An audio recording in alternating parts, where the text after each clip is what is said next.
Olá pessoal, tudo bem? Esta não é uma videoaula, é uma explicação mais detalhada da atividade 1 da disciplina Modelos e Heurísticas para Sequenciamento da Produção do mestrado em Engenharia de Produção da FCT-UFG. Então, na primeira videoaula, nós vimos o problema de máquina única e a minimização do tempo médio de fluxo. Para essa situação, a gente falou lá que o resultado conhecido, a solução ótima ou a melhor sequência possível, é dada pela regra de prioridade SPT, que faz a ordenação pelo menor tempo de processamento das tarefas. Então, esse é um dos resultados mais importantes da área de sequenciamento da produção. Por isso que a primeira atividade já é utilizando esse resultado. Então, fixa bem aí na sua cabeça que sempre que a gente quiser minimizar tempo de fluxo, a regra SPT é uma boa. Então, nesse caso de máquina única, ela dá a solução ótima. Mas em outros problemas de sequenciamento, em outros ambientes, mesmo mais complexos do que o de máquina única, se a gente quiser minimizar tempo de fluxo, a regra SPT sempre vai ser uma boa, mesmo quando não der a solução ótima. Ela vai dar uma boa solução, tá bom? Bem, a gente viu na primeira videoaula o exemplo 1 também, esse aqui, com 5 tarefas. Fizemos a ordenação pela SPT, do menor para o maior tempo de processamento, calculamos os tempos de fluxos e obtivemos aí o tempo total de fluxo ótimo igual a 53 e o tempo médio de fluxo ótimo igual a 10,6. Então já temos um resultado. Agora, se o problema, ou se o exemplo for com mais tarefas, por exemplo, esse aqui, ó, com 20 tarefas, já fica mais difícil, mais trabalhoso de fazer à mão, certo? Então, por isso que a atividade 1 é para implementar em linguagem Julia a resolução desses dois exemplos, 1 e 2, aí, pela regra SPT. E, além disso, a gente vai implementar mais duas outras regras para fazer comparação. Então, a primeira delas é a LPT, que é justamente o oposto da regra SPT. Tá? A regra LPT faz a ordenação do maior para o menor tempo de processamento, ou seja, é a regra Longest Processing Time. Bem, se a gente já sabe que a regra SPT é a melhor regra, então o oposto dela, a regra LPT, a gente já sabe também que vai dar um resultado ruim. Tá? Mas aqui é só para a gente fazer a comparação e sentir mesmo, os resultados assim à mão, tá bom? Bem, a outra regra que a gente vai usar aqui para a comparação é a ordenação pelo índice das tarefas. Tá? Então, se naquele exemplo lá de 5 tarefas, a ordenação vai ser J1, J2, J3, J4 e J5. Ou seja, a gente não vai considerar o tempo de processamento como critério para ordenar, mas o índice, aquele o J lá da tarefa. Tá bom? No último slide, eu não vou mostrar, mas tem lá as informações, o e-mail e a data de entrega para você enviar esse trabalho. Tá bom? A programação é muito particular, Cada programador tem seu estilo, seu raciocínio, sua forma de programar, tá? Então, se você não tiver familiaridade ainda com a linguagem Julia, eu sugiro que você assista primeiro às videoaulas de introdução à linguagem Julia, tá? E faça os exercícios das videoaulas, porque são videoaulas práticas, você tem que fazer junto com as atividades no seu computador para ir treinando mesmo. Então faça primeiro aquelas lá e depois vem aqui e faça essa aqui, tá? Essa é a minha sugestão. E para quem tiver um pouco mais de dificuldade, então eu vou mostrar aqui o código que eu fiz, tá? Então aqui vejam só, eu tenho o código, uma ideia para vocês, um ponto de partida aí, tá bom? Eu usei aqui nesse código uma saída um pouco melhor formatada, então eu usei os data frames, é uma biblioteca que organiza os dados.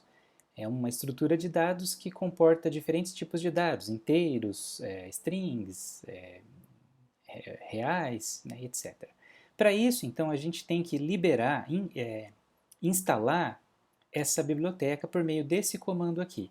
Tá? Então, antes de utilizar aqui, você vai copiar ou digitar esse comando aqui, import pkg, e o restante, aqui no console. Tá bom? Como eu já fiz, o meu já está liberado, eu não vou mostrar aqui de novo não. Tá bom? Então, você faz essa instalação, você adiciona esse package, esse pacote chamado Data Frames. Muito bem, aí eu vou resolver aqui o exemplo 1, o primeiro exemplo, são esses números, os tempos de processamento já trazidos para cá em forma de vetor, o vetor P, né, dos tempos de processamento, com os mesmos números lá do slide, e o segundo exemplo aqui com as 20 tarefas também já trouxe aqui os valores, tá bom? Vou mostrar aqui a função que eu criei para a regra SPT. Tá vendo? Eu criei uma função chamada SPT que recebe como parâmetro de entrada os tempos de processamento das tarefas. Ele guarda o número de tarefas, ou seja, é o tamanho desse vetor, então automaticamente, por isso eu não preciso ficar passando como parâmetro o número de tarefas, eu só passo o vetor P e ele calcula aqui o número de tarefas. Criei também um vetor chamado sequência, que é onde eu vou armazenar a minha sequência. Criei um outro vetor chamado valor, que é onde eu vou guardar o valor, o critério de ordenação, que no caso aqui é o tempo de processamento.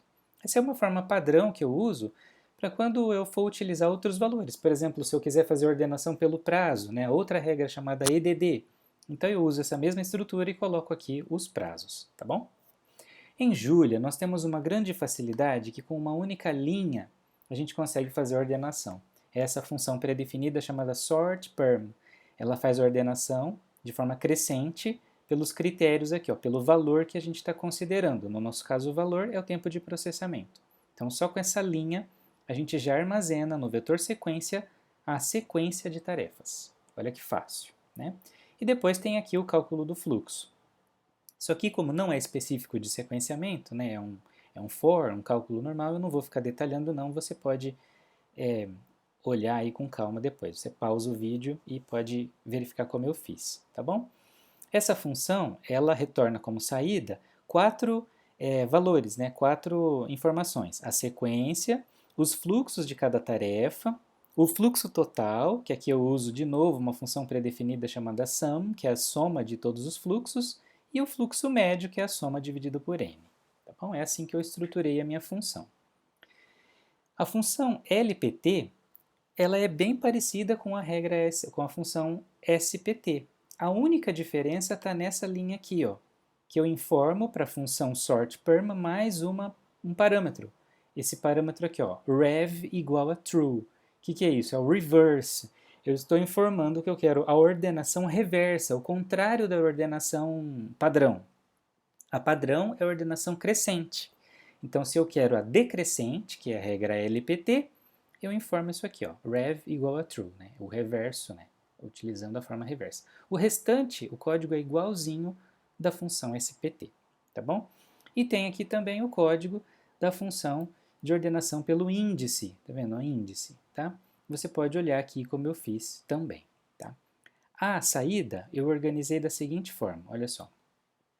Eu coloco aqui quatro variáveis ou vetores, né?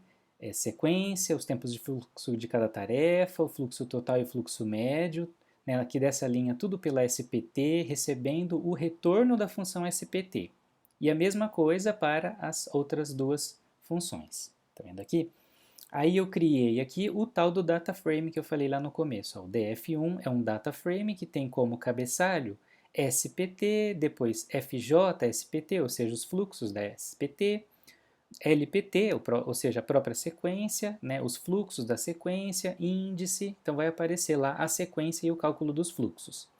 Depois tem um segundo data frame aqui, que é a comparação das regras. Então vai ter as regras, cada uma das três regras, com os valores aqui do fluxo total e fluxo médio. Tá? Fica aí como uma ideia para você se quiser utilizar esse código também. Então vamos lá, eu vou abrir o espaço aqui para executar o primeiro exemplo. Tá vendo? Então já aparece aqui no primeiro data frame, tá? A sequência dada pela SPT e os fluxos, a sequência LPT e os fluxos, e a sequência dos índices. Ó. Repara que a ordenação é pelo índice, 1, 2, 3, 4, 5. E aqui os fluxos calculados para essa sequência. Aqui embaixo, no segundo data frame, a comparação dos resultados. Pela regra SPT, a gente já tinha lá os valores no slide, tem que bater. Né? Então aqui ó, deu o fluxo total 53 e o fluxo médio 10,6. Né? É o menor de todos, tá vendo? Ó, é o menor valor. Né? A gente quer minimizar o fluxo. Lembra que a regra LPT a gente já sabia que ia dar um resultado pior, um resultado maior, mais fluxo. Entendeu? Então, fluxo total 73, fluxo médio 14,6. E a regra, ordenando aqui pelo índice, ó, deu um resultado intermediário. Né? Um fluxo total 68 e um fluxo médio 13,6. Muito bem, agora eu posso ir lá em cima, coloco como comentário o exemplo 1 e libero aqui os dados do exemplo 2. Como eu já fiz tudo como chamada de função, tudo automático, né, já vai, executando aqui, já vai aparecer o resultado, né, do exemplo 2. Tá vendo? Então, as 20 tarefas ordenadas por cada uma das regras que a gente falou, o cálculo dos fluxos, e o segundo data frame também, fazendo a comparação dos fluxos, total e o médio, certo? Então essa é uma sugestão de código. Como eu disse, você pode ficar à vontade para fazer da forma que você quiser, tá? Boa sorte aí, até mais, tchau, tchau.